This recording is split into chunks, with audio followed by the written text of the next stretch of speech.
और जो diesel petrol पे टैक्स लगा रखा है दुनिया भर का सभापति महोदय, जो डीजल मिलता है पेट्रोल 30-32 रुपए में मिलता है, उसको आप 90 से 100 रुपया बेच रहे हो। आपके बाप का राज है क्या कि लूटोगे, खाओगे, खुद 15-15 लाख के सूट पहनोगे और किसान है उसके तन पे कपड़ा नहीं है, मजदूर के तन पे कपड़ा नहीं है, आप घूम रहे हो वहां 30 तरह के व्यंजन खा रहे हो, वो सूखी रोटी खा रहा है। और किसान ने अगर पिज्जा खा लिया तो उसको सोशल मीडिया पे चलाते हो, पिज्जा क्यों खा लिया? क्योंकि भाई आपको ही अधिकार है पिज्जा खाने का, आपको ही अधिकार है कूलर में सोने का, आपको ही अधिकार है एसी में रहने का, आपको ही अधिकार है पैंट शर्ट पहनने का। आपके बाप दादा ही लेके आए थे क्या प्रॉपर्टी? आपके तो मैं चाय बेचने वाला था।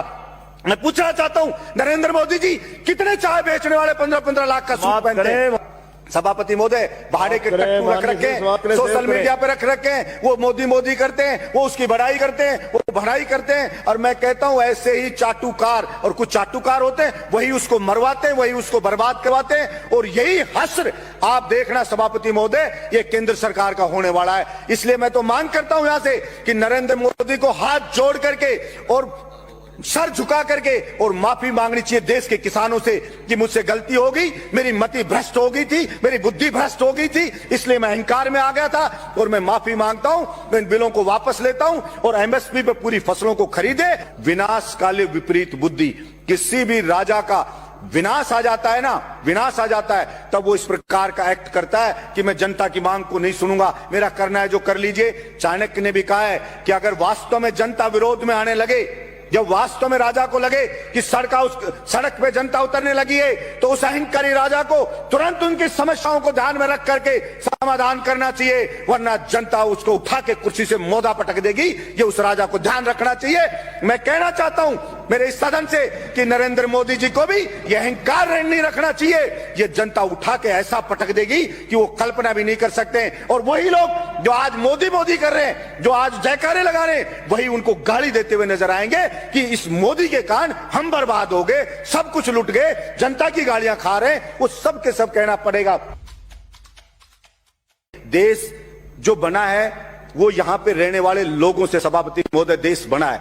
अगर वहां के लोग खुश नहीं है, अगर वहां के लोग संतुष्ट नहीं है, तो वो देश पर कैसे खुशहाल हो सकता है? सिर्फ झूठे नारे लगाने से, झूठी बातें करने से कोई देश खुश नहीं हो जाता। सभापति महोदय, किसान पढ़े, अलग अलग बॉर्डर पे पड़े, 2 मिनट में कर रहा हूं सभापति महोदय, अलग अलग बॉर्डर पे पड़े, बच्चे उनके बैठे हैं, महिलाएं वहां पे बैठी हैं, विनती कर रहे हैं बेचारे कि साहब ये 3 जो बिल लाई है केंद्र सरकार, इससे हम बर्बाद हो जाएंगे, हमारी मंडियां बर्बाद हो जाएगी। प्रधानमंत्री जी इन तीनों बिल को वापस ले लो। और प्रधानमंत्री जी को इतना अहंकार हो गया है कि मैंने जो बिल ले आया, भला उसका विरोध किसी ने क्यों कर दिया? उस अहंकार में वहां कीलें लगा दी जाती हैं, वहां पे ऐसे ऐसे बैरिकेड बना दिए जाते हैं, वहां पे ऐसे लगा जैसे पाकिस्तान की कोई सेना अटैक करने आने वाली हो, उससे ज्यादा वहां पे सुरक्षा के इंतजाम करे जा रहे हैं। सभापति महोदय, मैं ये कहना चाहता हूं, विनाश काले विपरीत बुद्धि, किसी भी राजा का विनाश आ जाता है ना, विनाश आ जाता है, तब वो इस प्रकार का एक्ट करता है कि मैं जनता की मांग को नहीं सुनूंगा, मेरा करना है जो कर लीजिए। चाणक्य ने भी कहा है कि अगर वास्तव में जनता विरोध में आने लगे,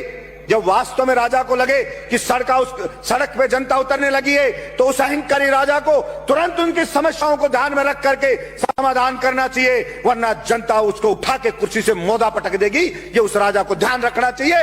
मैं कहना चाहता हूं मेरे इस सदन से कि नरेंद्र मोदी जी को भी ये अहंकार नहीं रखना चाहिए। ये जनता उठा के ऐसा पटक देगी कि वो कल्पना भी नहीं कर सकते। और वही लोग जो आज मोदी कर रहे हैं, जो आज जयकारे लगा रहे हैं, वही उनको गाली देते हुए नजर आएंगे कि इस मोदी के कारण हम बर्बाद हो गए, सब कुछ लुट गए, जनता की गालियां खा रहे हैं। वो सब के सब कहना पड़ेगा। सभापति महोदय, भाड़े के टट्टू रख रखे हैं, सोशल मीडिया पे रख रखे हैं, वो मोदी करते हैं, वो उसकी बड़ाई करते हैं, वो भड़ाई करते हैं। और मैं कहता हूं ऐसे ही चाटुकार, और कुछ चाटुकार होते हैं, वही उसको मरवाते हैं, वही उसको बर्बाद करवाते हैं। और यही हश्र आप देखना सभापति महोदय, ये केंद्र सरकार का होने वाला है। इसलिए मैं तो मांग करता हूं यहां से कि नरेंद्र मोदी को हाथ जोड़ करके और सर झुका करके और माफी मांगनी चाहिए देश के किसानों से कि मुझसे गलती हो गई, मेरी मति भ्रष्ट हो गई थी, मेरी बुद्धि भ्रष्ट हो गई थी, इसलिए मैं अहंकार में आ गया था और मैं माफी मांगता हूं, मैं इन बिलों को वापस लेता हूं और एमएसपी पे पूरी फसलों को खरीदे। और जो डीजल पेट्रोल पे टैक्स लगा रखा है दुनिया भर का सभापति महोदय, जो डीजल मिलता है पेट्रोल 30-32 रुपए में मिलता है, उसको आप 90 से 100 रुपया बेच रहे हो। आपके बाप का राज है क्या कि लूटोगे, खाओगे, खुद 15-15 लाख के सूट पहनोगे और किसान है उसके तन पे कपड़ा नहीं है, है, मजदूर के तन पे कपड़ा नहीं है, आप घूम रहे हो वहां 36 तरह के व्यंजन खा रहे हो, वो सूखी रोटी खा रहा है, और किसान ने अगर पिज्जा खा लिया तो उसको सोशल मीडिया पे चलाते हो, पिज्जा क्यों खा लिया? क्योंकि भाई आपको ही अधिकार है पिज्जा खाने का, आपको ही अधिकार है कूलर में सोने का, आपको ही अधिकार है एसी में रहने का, आपको ही अधिकार है पैंट शर्ट पहनने का। आपके बाप दादा ही लेके आए थे क्या प्रॉपर्टी? आपके तो मैं चाय बेचने वाला था।